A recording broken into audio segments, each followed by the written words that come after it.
الحمدللہ، آج کے اس پروگرام کا عنوان ہے یاجوج و ماجوج کے بحروب، چھٹا حصہ۔ اعوذ باللہ من الشیطان الرجیم، بسم اللہ الرحمن الرحیم۔ الصلاۃ والسلام علیک یا سیدی یا رسول اللہ وعلی ازواجک و اصحابک و آلک یا سیدی یا حبیب اللہ۔ الحمدللہ، لاہور شہر میں آج بروز پیر 26 جمادی الاولیٰ 1445 ہجری اور 11 دسمبر 2023 عیسوی ہے۔ یاد رہے کہ پچھلے پروگرام میں یہ عرض کیا گیا کہ اسرائیلی زائونسٹ اور سعودی وہابی یہ دونوں یاجوج اور ماجوج ہیں، اور حوالہ پیش کیا گیا سورۃ الانبیاء کی آیات 95 اور 96 کا یاجوج اور ماجوج کے حوالے سے۔ اچھا، اب ہمارے جو مسلمان بچے ٹیلی ویژن اور دیگر میڈیا اور اسکول کالج کی تعلیم کی وجہ سے سید احمد خان سے بڑے متاثر ہیں، اور ایسے بھی ہیں جو مکہ والوں سے بڑے متاثر ہیں کہ جی وہاں پہ بڑی ترقی ہے، وہاں پہ بڑی دولت ہے، وہاں پہ بڑا امن ہے، ٹھیک ہے، تو یہ کیسے ہو سکتا ہے کہ جی مکہ جو ہے نا وہ مکہ کے حاکم کافر کیسے ہو سکتے ہیں؟ تو اس بات پہ حقیر نے پہلے بھی عرض کیا، دوبارہ پھر یہ عرض سن لیں کہ سورۃ المائدہ قرآن پاک کی 5ویں سورت آیت نمبر 22، اس میں اس واقعے کا تذکرہ ہے کہ جب موسیٰ علیہ السلام بنی اسرائیل کو لے کر کے مصر سے روانہ ہوتے ہیں، سمندر پار کرتے ہیں، سمندر غرق فرعون سمندر میں غرق ہو جاتا ہے، پھر آگے موسیٰ علیہ السلام لے کے اپنی قوم کو یروشلم کی طرف جا رہے ہوتے ہیں، اور ابھی یروشلم نہیں پہنچتے، رستے میں وہ اپنی قوم والوں کو کہتے ہیں کہ چلو ہم نے ادھر جانا ہے، ٹھیک ہے، تو قوم کہتی ہے کہ جی وہاں پہ تو بڑے جابر لوگ ہیں، تو سورۃ المائدہ کی آیت نمبر 22 میں قوماً جبارین کا ذکر ہے۔ ہمارے بچے یہ آیت خود پڑھیں تاکہ انہیں سمجھ آ جائے کہ اسرائیلی روایات میں بھی ایسی بات ہی لکھی ہوئی ہے، اور قرآن پاک میں بھی ایسی بات ہی لکھی ہوئی ہے کہ جب موسیٰ علیہ السلام نے اپنی قوم کو یروشلم کی طرف جانے کا، حملے کا حکم دیا، تو انہوں نے کہا کہ وہاں تو قوماً جبارین، وہاں پہ تو بہت جابر لوگ بیٹھے ہوئے ہیں، ہم نہیں جائیں گے، ٹھیک ہے، انہوں نے انکار کیا۔ اسی انکار کی بدبختی ان پہ یہ پڑی کہ پھر 40 سال وہ یعنی اس علاقے میں صحرائے سینا میں بھٹکتے رہے، اور 40 سال کے بعد پھر اگلے واقعات وقوع پذیر ہوتے ہیں۔ اب یہ سارا معاملہ قرآن و حدیث میں موجود ہے۔ سمجھانا اور بتانا اپنے بچوں کو یہ ہے کہ موسیٰ علیہ السلام پیدا ہوئے ہیں مصر میں، پھر بنی اسرائیل کو لے کر کے آ رہے ہیں یروشلم کی طرف، یروشلم ابھی پہنچے نہیں ہیں، اور قرآن میں اور اسرائیلی روایات میں یہ ذکر ہے کہ اس وقت یروشلم پر جابر قوم حکمران تھی۔ اس کا مطلب ہے قرآن پاک سے یہ ثابت ہوتا ہے کہ یروشلم پر جابر لوگ حاکم تھے، یعنی قبلے پر جابر لوگ، ظالم لوگ، کافر لوگ حاکم ہو سکتے ہیں۔ یہ اللہ کی حکمت ہوتی ہے، یہ اللہ کی شان ہوتی ہے کہ وہ جسے چاہے ملک دے۔ تو قبلے کا حاکم ہونا گو کہ بڑی شان والی بات ہے، ٹھیک ہے۔ ایسا بھی تو ہے کہ عمر فاروق رضی اللہ تعالی عنہ مدینہ شریف میں بیٹھ کر کے مکہ کے بھی حاکم ہیں اور یروشلم کے بھی حاکم ہیں، یہ بھی ان کی شان ہے۔ یہ وہ شان ہے جسے وہ وہابی بھولے ہوئے ہیں کہ ریاست مدینہ کا اصل حاکم تو ہوتا ہی وہ ہے جو دونوں قبلوں پہ حکومت کرے، دونوں قبلوں کو فتح کرے۔ چلیں، یہ تھی قوماً جبارین کی مثال موسیٰ علیہ السلام کے حوالے سے۔ اب آپ نبی کریم صلی اللہ علیہ وسلم، جناب محمد الرسول اللہ صلی اللہ علیہ وسلم کی مثال آپ سن لیجئے۔ قرآن و حدیث میں سے آپ نے سن رکھا ہے، پڑھ رکھا ہے کہ ایسا بھی زمانہ تھا کہ جب حضور نے مکہ میں تبلیغ شروع کی، لوگوں کو اسلام کے بارے میں بتانا شروع کیا، تو آہستہ آہستہ کچھ ظالم جابر لوگ وہ ان کے خلاف ہو گئے، حتیٰ کہ انہوں نے اس قدر سختیاں کی کہ جس طرح آج یہ امریکہ بدمعاش دوسروں پر پابندیاں لگاتا ہے، تو ایسے ہی مکے کے کچھ ظالموں نے، جابروں نے مسلمانوں پر پابندیاں لگا دیں۔ معاشی یا سماجی بائیکاٹ کر دیا، اور انہیں مکہ شہر سے ہٹ کے یعنی خانہ کعبہ کے قرب سے تھوڑا فاصلے پہ جا کے تو شیب ابی طالب میں 3 سال تقریباً گزارنے پڑے۔ تو اب وہ جو 3 سال، تقریباً 3 سال کا عرصہ ہے جب حضور صلی اللہ علیہ وسلم اور ان کے ماننے والے مسلمان وہ شیب ابی طالب میں قید ہیں، ٹھیک ہے، تو اس وقت کعبہ پہ کس کی حکومت تھی؟ جابر لوگوں کی، ظالم لوگوں کی، کافروں کی۔ یہ ایک مثال تھی۔ دوسری مثال یہ کہ بعد میں پھر وہ واقعہ ہوا کہ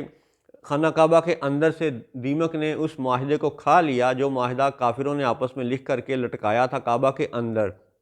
اسے دیمک نے کھا لیا، اور وہاں شیب ابی طالب میں حضور صلی اللہ علیہ وسلم نے غیب سے یہ خبر دے دی، اللہ کی عطا کردہ شان سے، اللہ کے عطا کردہ علم غیب سے یہ خبر دے دی کہ کعبہ کے اندر وہ معاہدہ وہ دیمک کھا چکی ہے۔ اس میں سے صرف وہ لفظ اللہ اور اس طرح کا کوئی ذکر باقی رہ گیا تھا، باقی معاہدہ وہ دیمک چٹ کر گئی تھی۔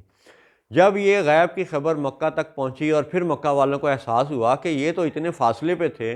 تو انہیں کیسے پتہ چل گیا، یعنی کہ یہ سچے نبی ہیں، پھر انہیں دوبارہ مکہ میں آنے کا موقع ملا۔ پھر یہ ہوا کہ کرتے کرتے کرتے اندازاً کوئی تقریباً 13 سال مکہ میں وہ یعنی اسلام کی تعلیم و تربیت والا معاملہ چلتا رہا۔ حضور نبی کریم صلی اللہ علیہ وسلم کی عمر جب لگ بھگ کوئی تقریباً 53 سال کے قریب ہو گئی تو دارالندوہ نام کے گھر میں بیٹھے ابو جہل اینڈ کمپنی نے معاذ اللہ حضور صلی اللہ علیہ وآلہ وسلم کے قتل کی سازش بنائی۔ اس قتل کی سازش پر ہجرت کا واقعہ وقوع پذیر ہوتا ہے کہ حضرت ابوبکر صدیق رضی اللہ تعالیٰ عنہ کے ساتھ جب حضور صلی اللہ علیہ وسلم مکہ سے نکلتے ہیں، غار ثور کی طرف چلتے ہیں، پیچھے اپنے بستر پہ حضرت علی رضی اللہ تعالیٰ عنہ کو لٹا جاتے ہیں، مشہور واقعہ ہے۔ پھر کرتے کرتے کرتے ہجرت ہوتی ہے اور سرکار مدینہ شریف تشریف لے جاتے ہیں۔ پھر وہاں پہ مدینہ منورہ میں وہ تقریباً 8 سال کا قیام ہے، اور پھر 8 ہجری میں دوبارہ مکہ فتح ہوتا ہے۔ اب یہ بات ہمارے مسلمان بچے جانتے ہیں، لیکن یہ سوچتے کیوں نہیں، غور کیوں نہیں کرتے کہ 8 سال وہ جو ہجرت کے تھے، حضور مدینہ میں ہیں، حضور کے ماننے والے مدینہ میں ہیں، باری باری کر کے مدینہ پہنچتے رہے، حضور خود مدینہ میں ہیں، مکہ کن کے قبضے میں تھا؟ جابر لوگوں کے قبضے میں، ظالموں کے قبضے میں، کافروں کے قبضے میں۔ یعنی وہ ہجرت کے 8 سال مکہ اور کعبہ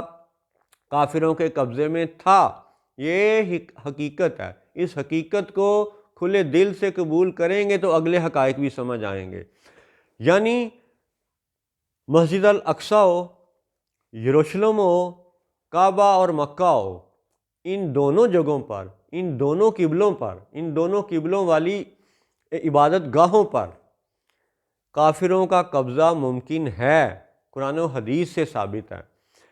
سورۃ المائدہ کی آیت نمبر 22 بھی ہمارے بچے جا کے دیکھیں، اور ہجرت کا واقعہ تو ویسے ہی وہ پڑھ چکے ہیں، اور دونوں واقعات سے یہ ثابت ہوتا ہے کہ قبلوں پر کافر حکمران ہو سکتے ہیں۔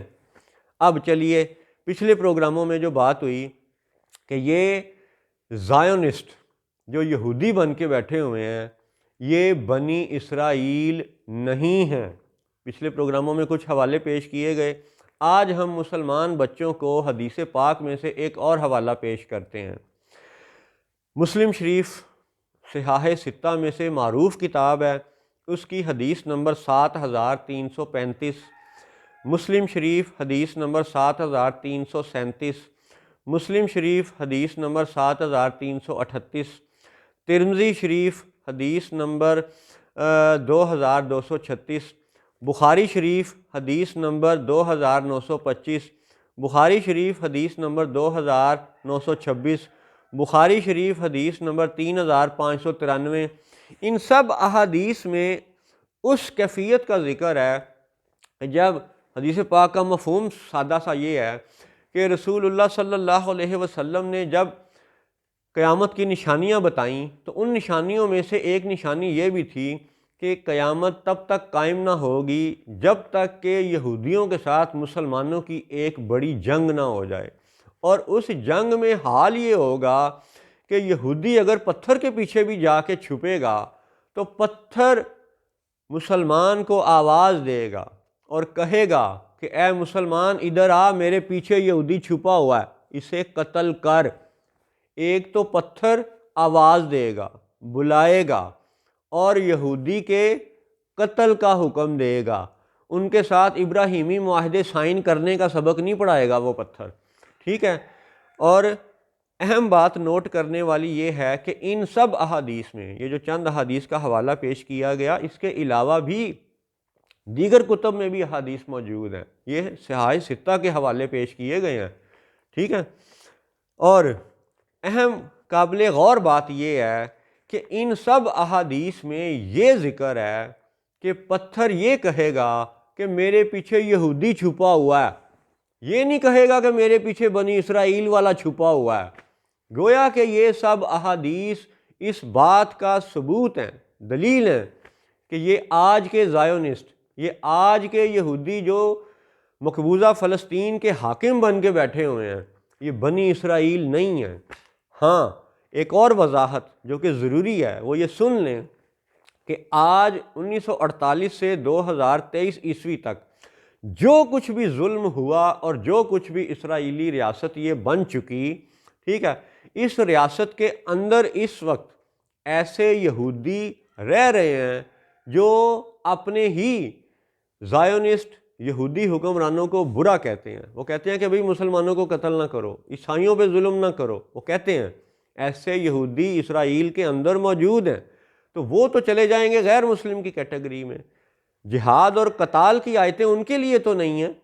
پھر ایسے ہی اسرائیلی ریاست کے اندر عیسائی بھی رہ رہے ہیں، اور ایسے عیسائی موجود ہیں جو زائونسٹ رولرز کو برا کہتے ہیں، وہ کہتے ہیں کہ تم مسلمانوں کو قتل مت کرو۔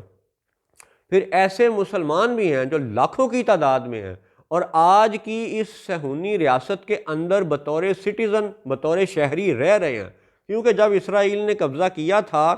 تو ان حصوں میں کچھ لوگوں نے بحالت مجبوری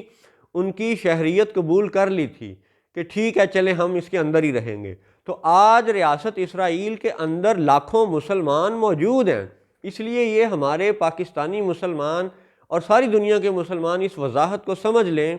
کہ اسرائیلی ریاست کا ہر بندہ واجب القتل نہیں ہے۔ اسرائیلی ریاست کے اندر اس وقت مسلمان بیٹھے ہوئے ہیں، عیسائی بیٹھے ہوئے ہیں، یہودی بیٹھے ہوئے ہیں، یعنی مسلم اور غیر مسلم دونوں بیٹھے ہوئے ہیں۔ اور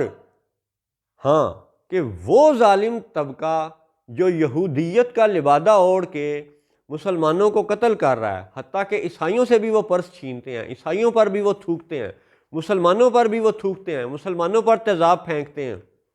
ان کی گاڑیاں جلا دیتے ہیں، ان کے گھروں کو توڑ دیتے ہیں، ان کے بچوں عورتوں کو قتل کر دیتے ہیں۔ تو یہ جو ظالم جابر طبقہ ہے، یہ وہی ظالم جابر طبقے کی باقیات میں سے ہے جس کے بارے میں سورۃ المائدہ کی آیت 22 میں قوماً جبارین کا ذکر ہے۔ تو گویا کہ یروشلم پر قوم جبار، جابر قوم حاکم ہو سکتی ہے۔ اس لیے اب سمجھنا یہ ضروری ہے کہ اسرائیلی صہیونی ریاست کا، یعنی مقبوضہ فلسطین کا رہنے والا ہر بندہ واجب القتل نہیں ہے۔ واجب القتل صرف وہ ہے جو ظالم ہے،